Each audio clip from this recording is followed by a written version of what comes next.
പാരിപ്പള്ളി സർക്കാർ മെഡിക്കൽ കോളേജിന്റെ ദയനീയ അവസ്ഥയിൽ ഒടുവിൽ സർക്കാരിന്റെ നിർണായക ഇടപെടൽ. ആശുപത്രി നേരിടുന്ന ഗുരുതര പ്രതിസന്ധികളും ശോചനീയാവസ്ഥയും വലിയ ചർച്ചാ വിഷയമായിരിക്കെയാണ് ആരോഗ്യമന്ത്രി കെ മുരളീധരന്റെ സാന്നിധ്യത്തിൽ ചേർന്ന ഉന്നതതല യോഗം പ്രശ്നപരിഹാരത്തിനായി 100 ദിന കർമ്മ പരിപാടിക്ക് രൂപം നൽകിയത്. പാരിപ്പള്ളി മെഡിക്കൽ കോളേജിനെ സംരക്ഷിക്കുകയും ജനങ്ങൾക്ക് മെച്ചപ്പെട്ട ചികിത്സ ഉറപ്പാക്കുകയും ചെയ്യുന്നത് സർക്കാരിന്റെ ഉത്തരവാദിത്തമാണെന്ന് സ്ഥിതിഗതികൾ വിലയിരുത്തിയ ശേഷം ആരോഗ്യമന്ത്രി വ്യക്തമാക്കി. കൊല്ലം ജില്ലയിലെയും തിരുവനന്തപുരം അതിർത്തി പ്രദേശങ്ങളിലെയും ജനങ്ങളുടെ പ്രധാന ആശ്രയ കേന്ദ്രമായ പാരിപ്പള്ളി സർക്കാർ മെഡിക്കൽ കോളേജ് ആശുപത്രി നേരിടുന്ന ഗുരുതര പ്രതിസന്ധികളും അടിസ്ഥാന സൗകര്യങ്ങളുടെ അപര്യാപ്തതയും ചികിത്സാ സംവിധാനങ്ങളിലെ വീഴ്ചകളും കഴിഞ്ഞ കുറച്ചു കാലമായി തുടർച്ചയായി വാർത്തകളിൽ ഇടം നേടിയിരുന്നു. ഹൃദ്രോഗ ചികിത്സാ വിഭാഗത്തിലെ ഏക കാർഡിയോളജിസ്റ്റിനെ തിരുവനന്തപുരം മെഡിക്കൽ കോളേജിലേക്ക് മാറ്റിയതോടെ കാർഡിയോളജി വിഭാഗത്തിന്റെ പ്രവർത്തനം സ്തംഭിച്ചു.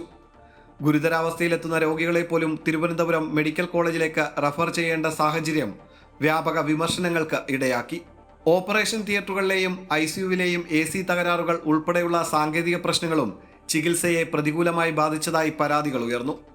ഈ സാഹചര്യത്തിലാണ് ആരോഗ്യമന്ത്രി കെ മുരളീധരൻ മെഡിക്കൽ കോളേജ് സന്ദർശിച്ച് ജനപ്രതിനിധികളിൽ നിന്നും ആശുപത്രി അധികൃതരിൽ നിന്നും പ്രശ്നങ്ങൾ വിശദമായി ചോദിച്ചറിഞ്ഞത്. യോഗത്തിന് ശേഷം മെഡിക്കൽ കോളേജിന്റെ ദയനീയാവസ്ഥ നേരിട്ട് ബോധ്യപ്പെട്ടതായി മന്ത്രി പറഞ്ഞു. പ്രശ്നങ്ങൾ സമഗ്രമായി പഠിച്ച് റിപ്പോർട്ട് സമർപ്പിക്കാൻ പ്രത്യേക സംഘത്തെ നിയോഗിച്ചതായും അദ്ദേഹം അറിയിച്ചു. ഇവിടെ വന്ന കാര്യങ്ങൾ പരിശോധിച്ചപ്പോൾ ഈ മെഡിക്കൽ കോളേജിന്റെ ദയനീയാവസ്ഥ ഞങ്ങൾക്ക് ബോധ്യപ്പെട്ടു.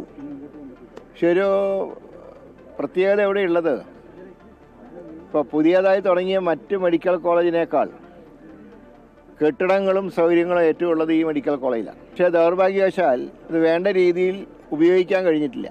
ഉടൻ തന്നെ തീരുമാനമെടുക്കും. ഈ മെഡിക്കൽ കോളേജ് സംരക്ഷിക്കേണ്ടത് സർക്കാരിൻ്റെ ബാധ്യതയാണ്. പരമാവധി സ്റ്റാഫിനെ നിയമിക്കാനുള്ള സംവിധാനം ഒരുക്കുന്നുണ്ട്. അടിസ്ഥാന സൗകര്യങ്ങൾ മെച്ചപ്പെടുത്തൽ, വിദഗ്ധ ഡോക്ടർമാരുടെയും മറ്റു ജീവനക്കാരുടെയും നിയമനം, ചികിത്സാ സേവനങ്ങളുടെ വിപുലീകരണം എന്നിവ ഉൾപ്പെടെയുള്ള ആവശ്യങ്ങൾ ജനപ്രതിനിധികളും ആശുപത്രി അധികൃതരും മന്ത്രിക്ക് മുന്നിൽ അവതരിപ്പിച്ചു. ആവശ്യമായ ഡോക്ടർമാരെയും മറ്റു ജീവനക്കാരെയും അടിയന്തരമായി PSC മുഖേന നിയമിക്കുമെന്നും പാരിപ്പള്ളി മെഡിക്കൽ കോളേജിൽ ട്രോമ കെയർ യൂണിറ്റ് ഉടൻ സ്ഥാപിക്കുമെന്നും ആരോഗ്യമന്ത്രി അറിയിച്ചു. ആശുപത്രിയുടെ സമഗ്ര വികസനം ലക്ഷ്യമിട്ട് 100 ദിന കർമ്മ പരിപാടി നടപ്പാക്കുമെന്നും അദ്ദേഹം ഉറപ്പു നൽകി.